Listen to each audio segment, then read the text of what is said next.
Okay, hi guys. I'm Sophia. I'm Lydia. And welcome to PodCulture, a podcast about intersectionality in media. Essentially a pop culture intervention. So welcome to our first ever mukbang. So for those of you that are new to the world of mukbang, you might be wondering, what is going on right now? So basically mukbang, it originated in Korea, South Korea for being specific. And it is a live broadcast in an audio-visual format where the host talks about something, but while they do that, they eat a lot of food. And they interact with their food and they interact with their audience at the same time. So, for that purpose, what do we have to eat today, Lydia? Today we have donuts from Revolution Donuts. We have a wide selection. We're going to be eating coconut, lemon poppy seed, vanilla yeast. Cinnamon sugar yeast, raspberry sprinkle yeast, and then a dark chocolate yeast.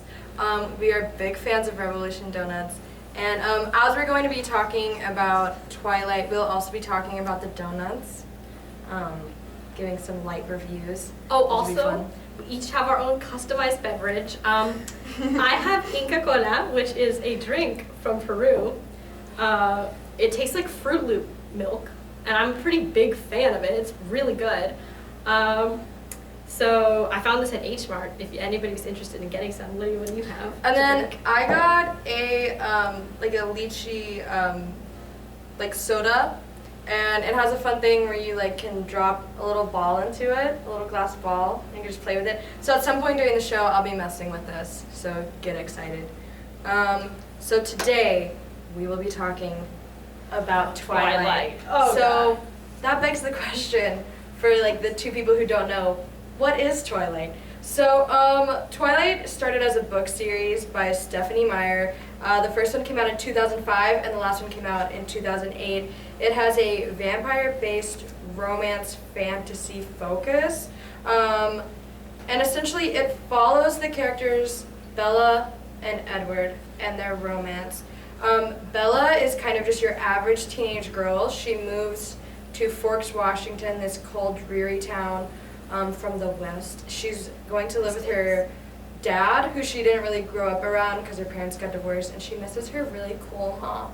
And then she, at high school, meets Edward, who is this cold, dark, mysterious guy who we later figure out is actually a vampire. And he is a part of this kind of vampire family in which they don't prey on people. So they jokingly refer to themselves as vegetarians, but they actually, what they do is they kill animals to the survive. vegans are quaking. Yeah, the vegans are like, why can't you just eat human beings? But so like, you can argue that they're kind of like the,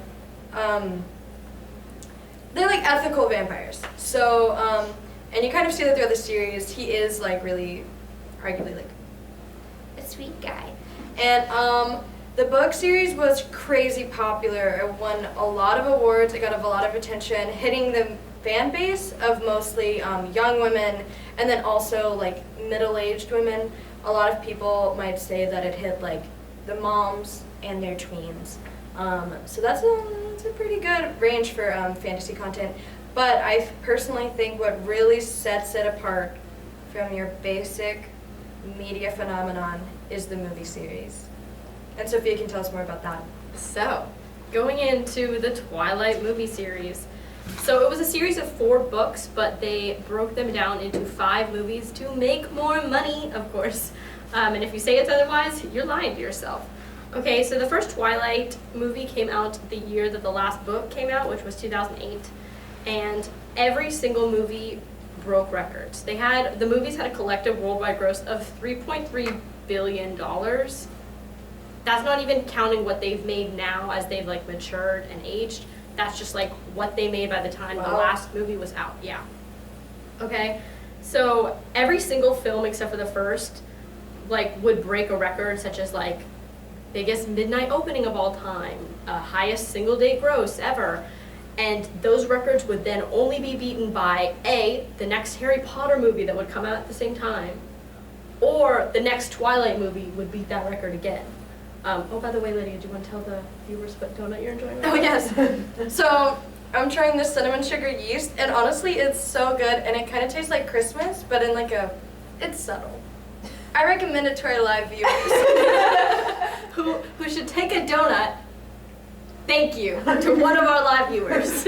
Okay, so obviously, like, the fact that these movies would break records over and over again created like really high expectations for the film in terms of audience. Just these huge masses of followers and fangirls and hate watchers all like blending together to consume this thing that just like every single time it came out would make an insane amount of money and smash like previous records for like the amount of people that went to go see a movie or whatever.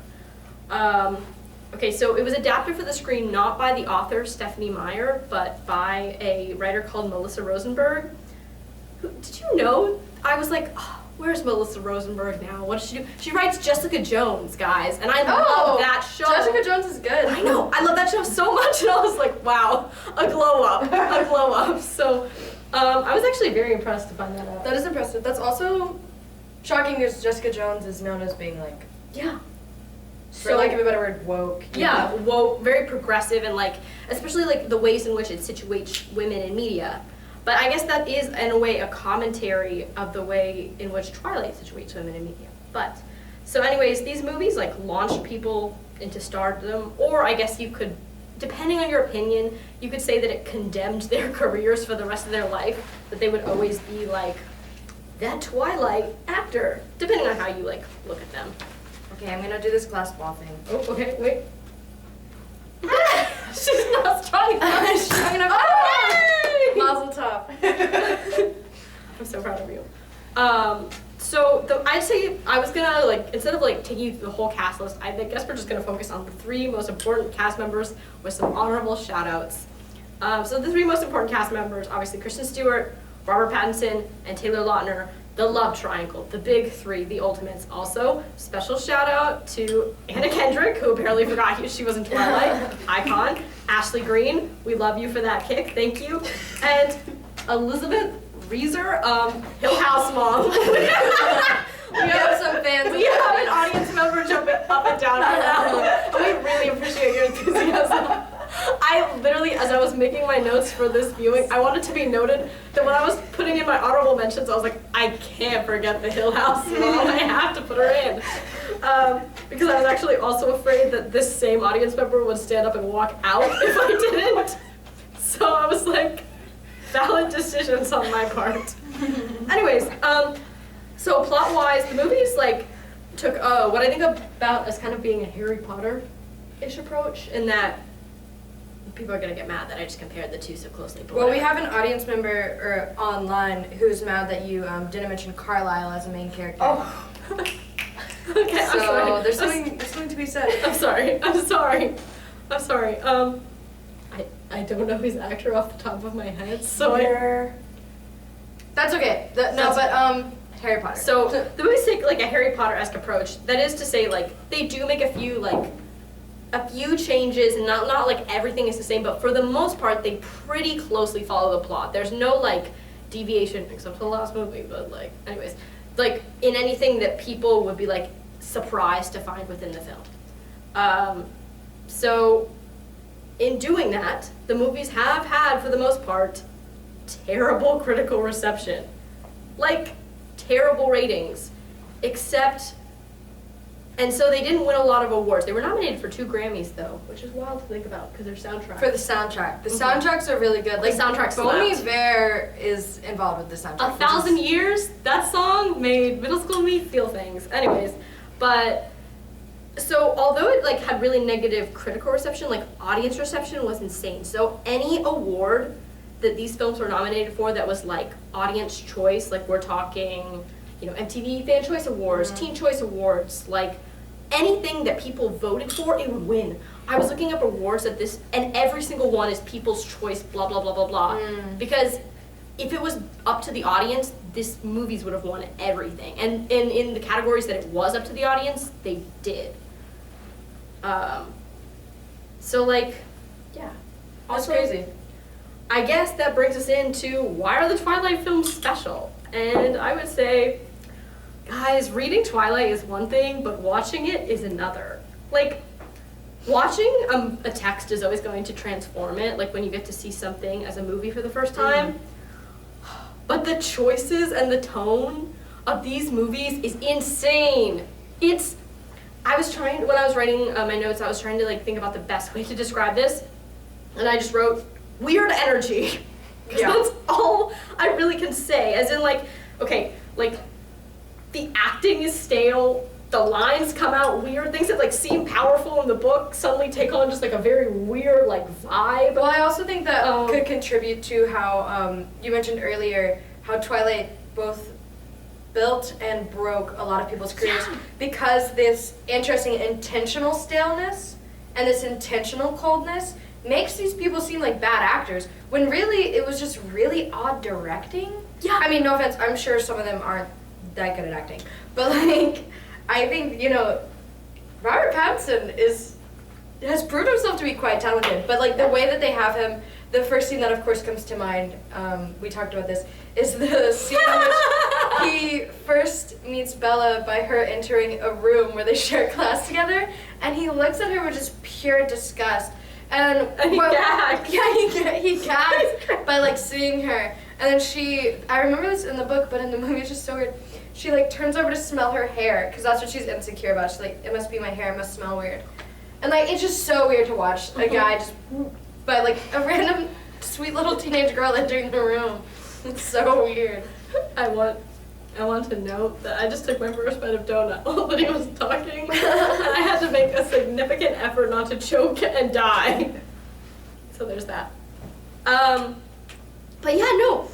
So like, the movies just have, oh my god, like the weirdest energy that I think I've ever seen in maybe any form of media ever. And I think that makes them so special. The first movie is filmed entirely in a filter.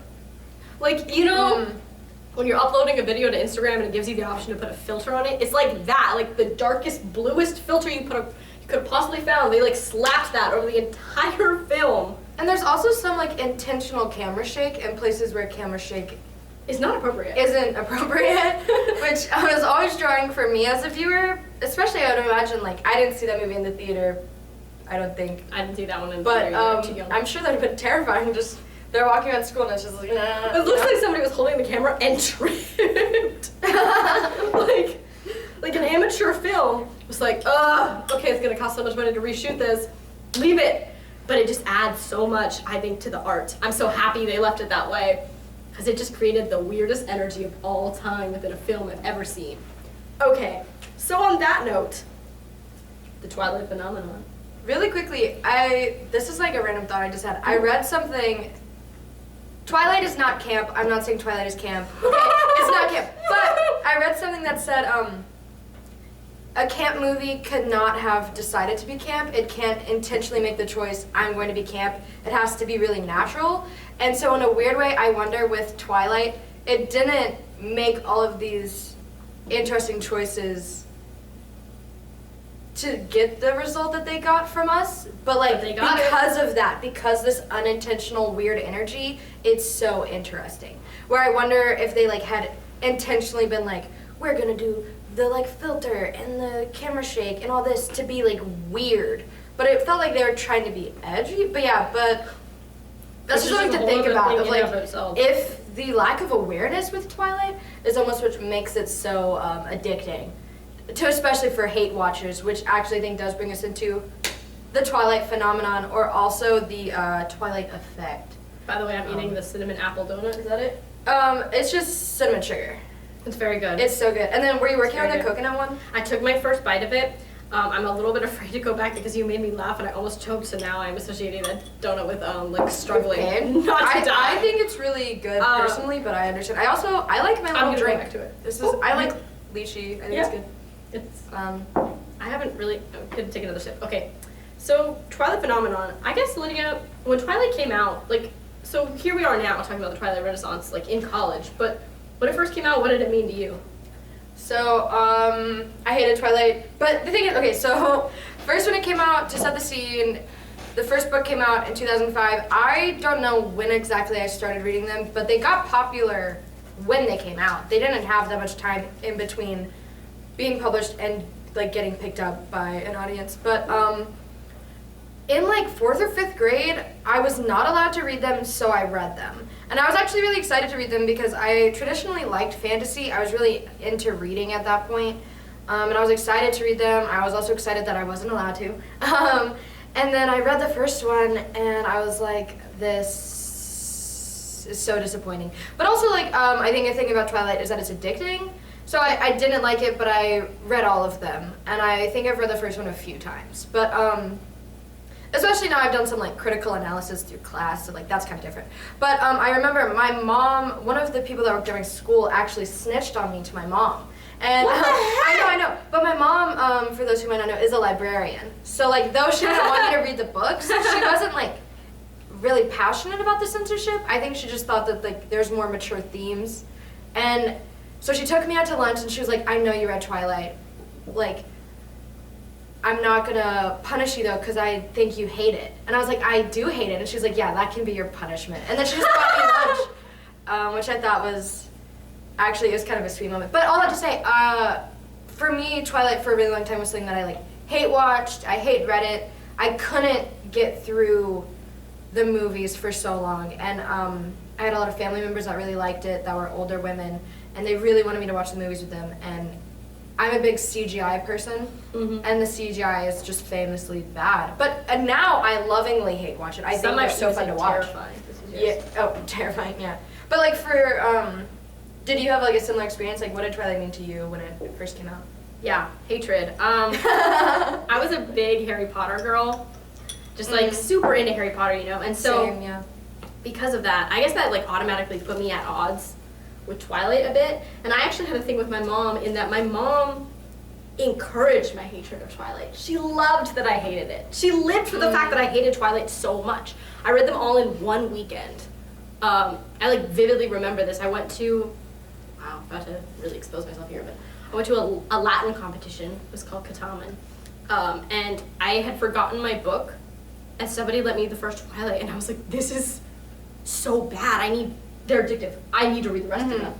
And in that weekend, I literally like made my mom take me to Barnes & Noble, and I was like, please, I need to buy all the next 3 in the Twilight series. And she was like, why? And I was like, they're so bad. I need to read them so I think I gave this like very, as eloquent as you can in 6th grade, argument about why I needed to read them so I could fully understand my hatred of them and like fully argue against them everywhere I went. And my mom was like, okay, yeah, sure. And I like consumed them, and I would go see the movies. Well, not the first one, I didn't get to see the first one in theaters or anything like that. But like, when I watched them, I would like literally just have like a running commentary all the time to my mom, like, this is so dumb, da da da da. And she loved that. We have some fans online who are actually really excited, both because we mentioned the CGI and they're excited. There's a famously bad CGI baby in the last movie. And then also that you went to Latin competitions, because supposedly that's, some people have been to Latin competitions, I don't know. I think what's interesting though, okay, so yes, hate watching with Twilight is normal. And like a lot of the people that consume Twilight are consuming it in a very like unique way. But I think, how does it get picked up? So like, how did we get to the point that it's so popular that you find it to hate watch it? And I think that, because also again, a lot of these people watching it aren't hate watching it, so it's kind of, yeah. A lot of people love watching it, which is a normal reaction to a media object. But so for that, to me, is where we get to the true like Twilight phenomenon, in which, why do so many people love Twilight, and why did so many people love it when it first came out? And I think a huge thing is it's fantasy that is 100% catered to women, and how it also talks about a theme in fantasy that I think a lot of older women media consumers can really attach themselves to, which is this idea of being loved completely for who you are, no matter who you are, and kind of this idea of taking a monster and shifting it and being like, so for example, Edward, the vampire, he is literally supposed to be a like blood-sucking monster, but like through this movie he finds love with Bella, and even in his family, like all of his like friends and family that are vampires have like beautiful, loving relationships, Yeah. and they have like a really like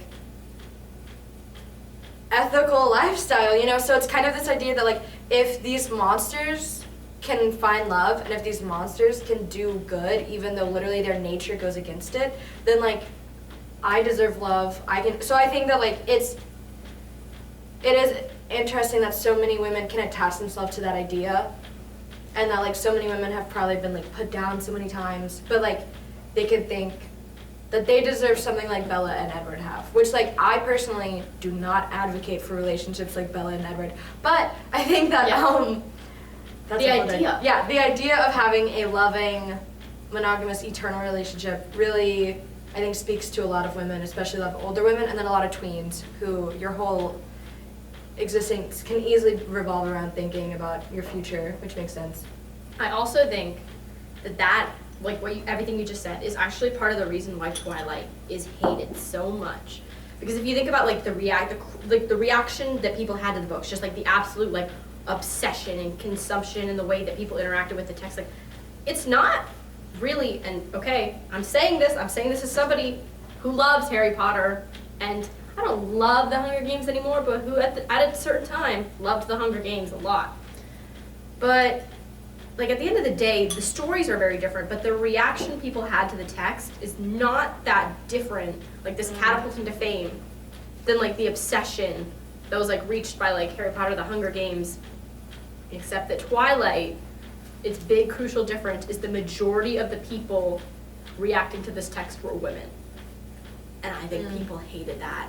Like, I really do. It allowed for like an entire movement of young women, like women just like getting to know themselves, or like older women who like had known themselves but like were getting to know themselves in a new light almost. But like to revel in a fantasy world and its fandom without feeling excluded at any time or without having the need to validate themselves, which I also feel is a really big thing within a lot of fandom communities, is that women have to validate their space. Like, oh, you're a fake nerd girl. Well, don't you feel like, because you're a big Star Wars person, do you feel like that happens to you with Star Wars like all the time? Every single time. I can't enjoy things in the Star Wars universe. The day, like, okay, literally the day, like, this is off topic. The day the newest movie came out, I, like, went to 3 showings in one day because I love Star Wars. And at my 3rd showing, there was this guy and he was like, oh, like, where's your boyfriend? Like, why are you here? And I was like, this is my 3rd. I literally was so confused because that was my 3rd showing of the day and it was a 3 a.m. showing. And I was like, oh, it's 3 a.m., sir. It's 3 a.m. I'm clearly sitting alone. Also, I've seen this movie before you, and I know exactly what's gonna happen, and you don't. And I'm also like, I was like dressed up, I was wearing merch and stuff. And even like, you can place yourself in those spaces in that context. 3 a.m., wearing everything, like with all your stuff. And you're still questioned for your place in it. And no one would do that at a Breaking Dawn showing. Exactly. No one at Breaking Dawn is gonna be like, oh, do you like this to impress some guy? Like, no, because No. And that's why A, it won it, and then B, like, when you're in like a community of women, there isn't vitriol about every single little thing you do. People don't react with hatred to literally your presence within a space that they have deemed as their own. Because that space was deemed for women, nobody questioned why are there so many women here, and that made a lot of people feel really safe in Twilight as a media object, and I think that's why so many people turned to it, because they didn't have to like validate their existence. They didn't have to say like, this is why I'm here, and I promise I do know things, because no offense, every single time like I get asked something about Star Wars, it's like, yes, I can name like a ton of random obscure characters. I shouldn't have to though. And even if I couldn't, I'm still a valid fan. Yeah. I'm still here, I'm still spending money and consuming it. Why does it bother you so much? Well, shouldn't it be kind of a fun thing, you know? Yeah, being exactly. introduced to something is fun. I think also, so it provides a community space for women, it provides a safe space for a lot of different people. I don't know, a lot of different media objects offer that. How does that take Twilight out of cult following and into like mass, like again, phenomenon, effect, like these big like power words? I think it's because it hit a community that has huge buying power. So like these women who are into fantasy and like do find something like Twilight really interesting and really fun, are willing to drop some coin. And like, Yeah. that's proven by what you mentioned about the movie. Like, billions of dollars were spent on the books, on the movies, on the merch. So like, when you hit into a community that's being like undervalued by so many different like media foci, and you're giving it a safe space, people are like, okay, yes, I love my safe space. Also, I will pay for it. And I will do everything I need to do. I know so many people who owned like scarves, and I knew a lot of people who owned like Team Edward, Team Jacob, like t-shirts. The merchandising of this movement. Yeah. Because like when you give somebody, it's half the population. When you like dismiss their, Yeah. again, is there any ethical consumption under capitalism? Just kidding. That's not what today's thing is about. But like when you deny the power these women have in all avenues, and then somebody finally gives them an outlet for it, even in a capitalist sense, they're gonna take it and they're going to spend for it, you know? And they're going to interact with that text as hard as they can, because a lot of like involvement with a text or with a film doesn't just stop at consumption, or at least for most people it doesn't. You like want people to know, you want to like interact with it in different ways, like fan events, fan t-shirts, all this like kind of stuff. But so with this, I think like even though there's probably more critique than critical acclaim with Twilight, it still had a like cultural role for so long. It was in the like media zeitgeist for arguably an entire like generation of women.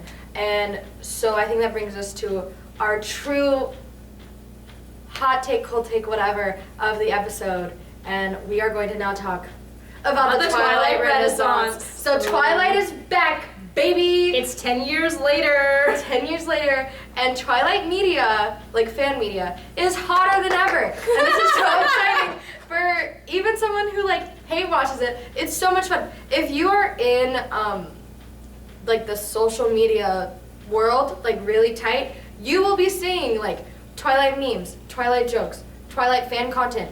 I personally am not big in the fan fiction world, but I'm sure it's back, baby. There's been a resurgence. There's been a resurgence. So Twilight media, like fan media, is literally almost as strong as it was in 2008. Which like, if you were attached to Twilight, you would probably assume like, wow, this is the peak of my stuff, I'll miss this. Well, guess what? It'll never die. But so like, we're gonna talk about why is there a resurgence. I would like to very quickly just admit that like this is maybe the hot take section. We're gonna throw some ideas out. Yeah. We're not saying we're right or wrong. Well, we are saying we think we're right. We're right. You can agree with us or not. That's what a hot take is. Or cold takes. Because we're about to just speak the truth. So if you're not ready for it, you can log off. So the number one take that we have is that the queering of Twilight has allowed for a Twilight resurgence and is the Twilight resurgence. And so that begs the question, why, when, and how in regards to the queering of Twilight. But I would fight if someone was like, is that the resurgence? I think it's like the wave. The base of it. So actually, what I would start with first is, what is the queering of Twilight, Lydia? Cool. Okay, so I think the queering of Twilight is people are going back to something that a lot of these people, this Twilight resurgence isn't coming from that fan base of older women. This is coming more from the fan base of The people tweens. that were tweens or teens, or even like, I mean, I was like in the 5th grade. So you know, like, We're tweens, that's tweens. tweens, like, who are now in our like college range. So like people like us who are 20 now, but who were like literally 12 when it came out, are revisiting Twilight as a media object that was a part of their childhood, and kind of going back and saying like, either A, oh my gosh, I think blank and blank are gay, or even like, wow, she's a lesbian, or like, wow, Alice is a bisexual icon, like something like that. And either they're revisiting it and saying like, oh wow, now that I have a deeper understanding of like lesbian, gay, etc., like identity, that I can now see that, or even better, B, I was gay the whole time, and I felt this way the whole time, but now, since I'm in a more mature space, I can even realize, or even better, talk about it. So maybe you thought that Bella was gay the whole time, but that you didn't want to talk about it, because if you talked about it, unfortunately we were talking about how it was such a safe space for women, that doesn't make it a safe space for everybody else. So I'm sure for a lot of people, if you said in the cute little Twilight mood board, like, ha ha ha, Bella's gay, you would have gotten flamed. You would have gotten flamed, and obviously you are challenging like the main couple or whatever. But also I think there would be just full on like homophobia, especially because there's also like a Christian fan base attached to this.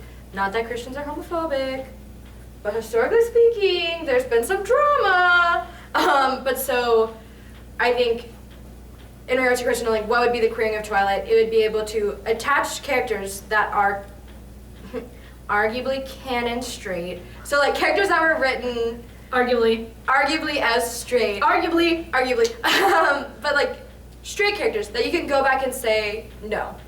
And you can attach identities that you personally have a connection with, or maybe you could just say like, I want Carlisle to be gay, so he is. And like that's kind of how media consumption works. Like once a media object has been handed to the fans, so to me, when it's fully complete, once the canon has its period, like you're in control. You man the ship. The canon at this point, the canon has been slow roasted on 350 degrees, carved for any juicy bits that I appreciate, and I've made a meal out of those. The rest can rot. But yeah, no, I agree. The foundation of queer spaces within like the traditional world of Twilight, something that like a lot of people would view as like extremely heterosexual. Yeah. But just like people's takes on how they've now perceived queer avenues within this media object. For example, I've seen a lot of people say like, well, vision, like hindsight being 2020, I realize now I was an Edward girl because I was in love with Bella. So, and I wanted to love him. I wanted to love her. And the only way I could do that at the time, like I said, that was like you said, that was the only way that was appropriate, was through him. So here we go. That's why I was an Edward girl. I was not an Edward girl. I'm so sorry. Oh, I was definitely Team Edward. But again, we are like hate consumers, so like who cares? No, I think it would be inappropriate and unfair to not also cite. I think that the role of our sweet Kristen Stewart has a lot to do with the queering of Twilight. Yep. So at the time when the movies were being made, our lead, Kristen Stewart, Bella, was, as an actress, she was being perceived by the world as a straight woman. Her relationship with the director near the end was in like every gossip mag. For a lot of people, that's kind of what she's known as. But she is actually now, 10 years later, a huge role model for a lot of people in the queer community. She is a queer woman, and so I think that like every character she ever does now will be kind of revisited through a queer lens, which is very exciting. But also, I think it could inspire for a lot of people if you maybe follow Kristen Stewart, and even especially if you're like a hate watcher of Twilight. If you love Kristen Stewart now, and you love her as being a like queer woman, or like you could even maybe argue kind of an icon for a lot of more masculine women in the like queer community, or even just any of the lesbians, like they might be able to take that attraction or support that they have for Kristen Stewart and put that on Bella. And so I think that opens up a lot for people to think of like, now in this universe, it has a connection to queerness that it can't break, whether they want to or not. Like Kristen Stewart, the human being, is queer. So like, connected to Twilight is a queer person. So like, now that that's been kind of opened up, we have the gay Pandora's box, where we can really dive in. And to me, like a lot of the jokes I've been seeing are kind of funny critiques of Edward and Bella, but again, a lot of it is literally just like, the joke is, so-and-so is gay, how did we not notice? Well, it's actually, and stuff like that. I would go to the like, do we not notice this? This is adding to the 10 years thing. In that now, like, all these people, we've grown up, and we have the language to describe the feelings that maybe were always there for a lot of us, but like now we know what they were. Well, like literally, like just the birth of language, or like the the understanding we've reached. For example, despite being a hate watcher, for somebody who like hated this so much, I had a very interesting obsession with Rosalie Hale. And now I know it's because I'm gay and I was in love with Rosalie. And I can say very confidently that she's a lesbian. Yeah, you deserve that.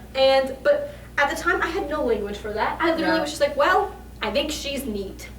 Everything else in Twilight can rot, but Rosalie, I don't know why, but I really like her for some reason, perhaps, maybe. I guess it means I want to be her. Which I feel like is very similarly the way a lot of queer people may have related to Bella at the time. Yeah. I guess I want to be her. No, that was a false presumption. You're actually in love with her. I also think, I think that definitely explains the resurgence. And like, the resurgence is very like social media based. There's also something that I think explains a lot of the connection to queer community is that through this being a fantasy story, there's a role of sexual deviance that like I had a conflicting relationship with.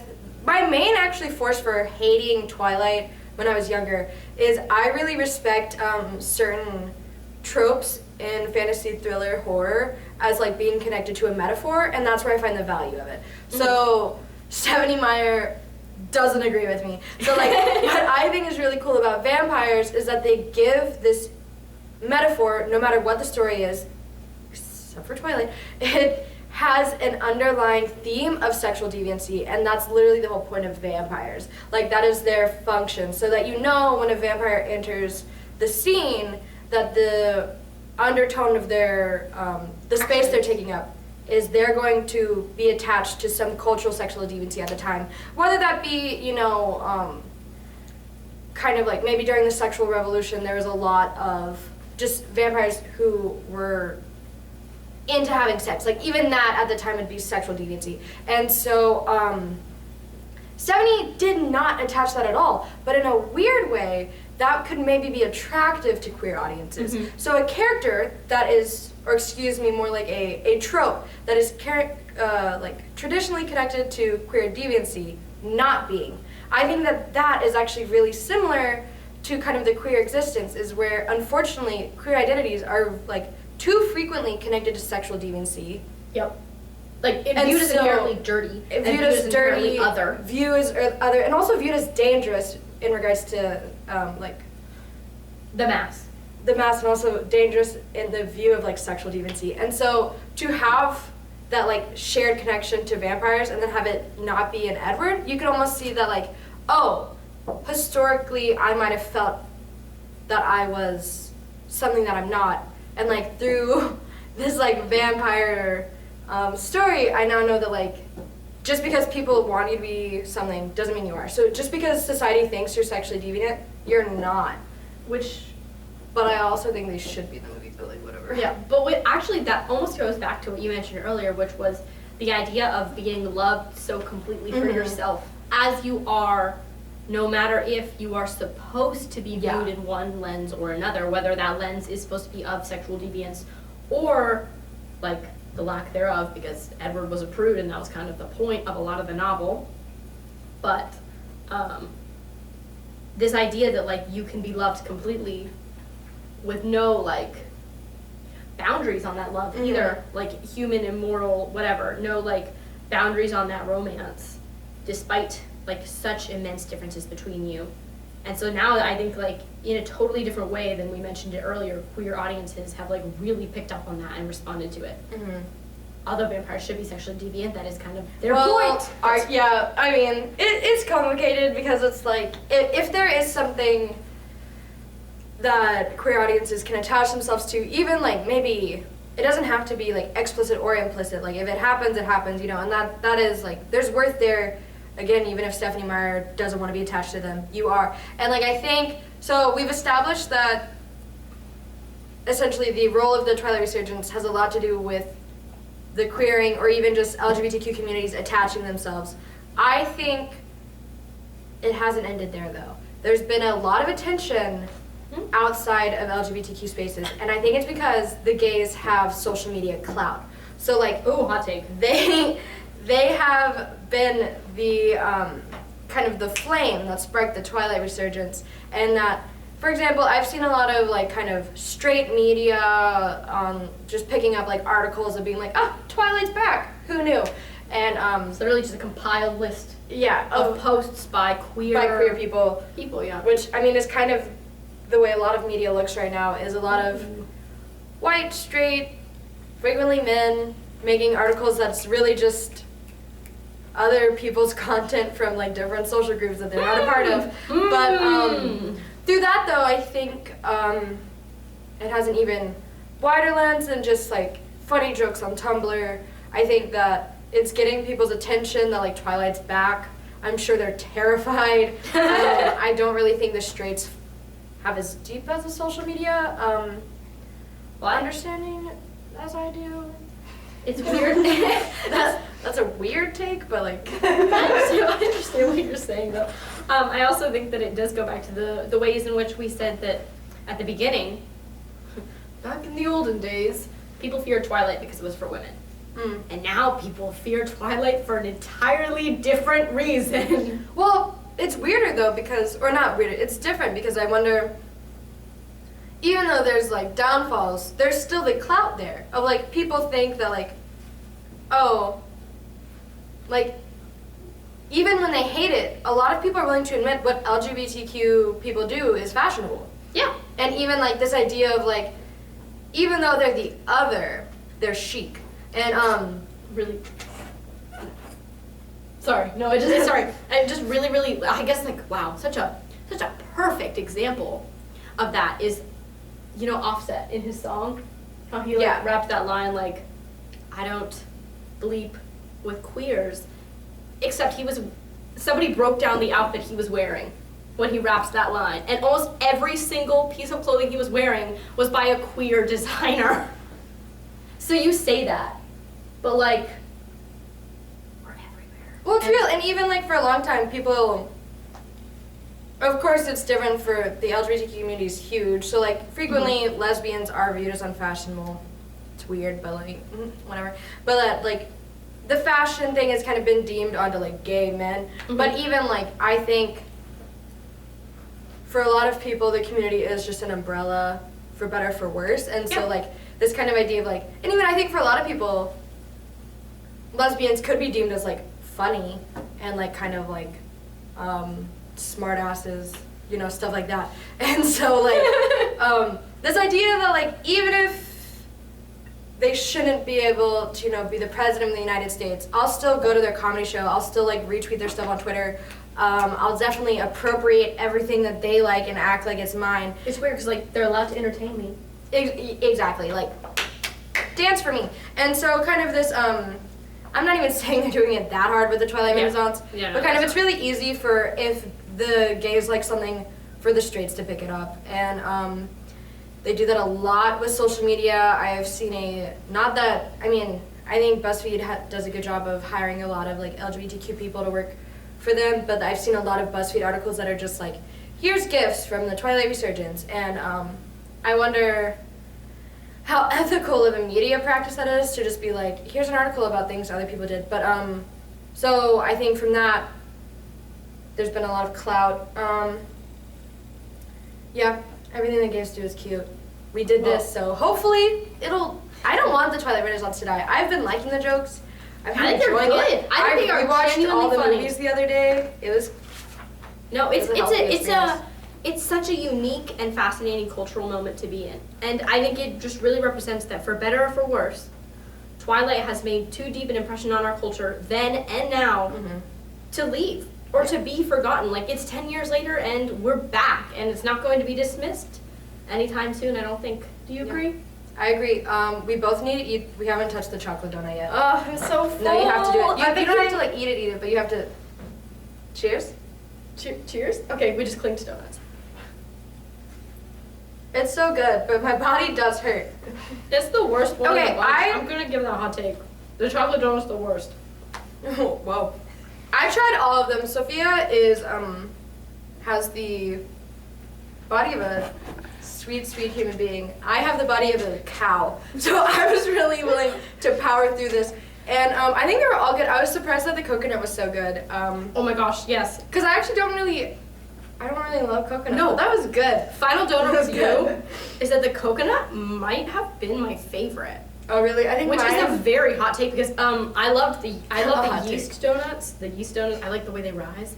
Also, I'm so sorry that I had to find that I literally just had to verbally say the word yeast. Like I'm so I said sorry it like 6 to all my times listeners at the top of the show. that I had to just verbalize that. It would be almost as bad as me saying no, I'm not gonna say the other word. Don't. Moist. I said it. Anyways, but Our podcast is gonna get deleted.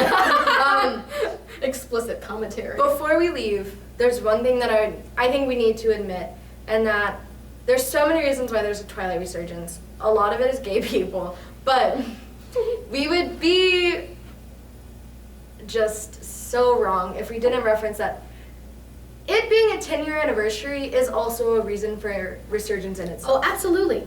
So for example, it's Absolutely. normal to do 10-year anniversary, all the actors are hanging out, let's talk about it, you know? And so when a media object that you like is kind of awoken, of course you're gonna revisit it, and of course that will inspire new content. So yeah, And maybe that will, that's the answer.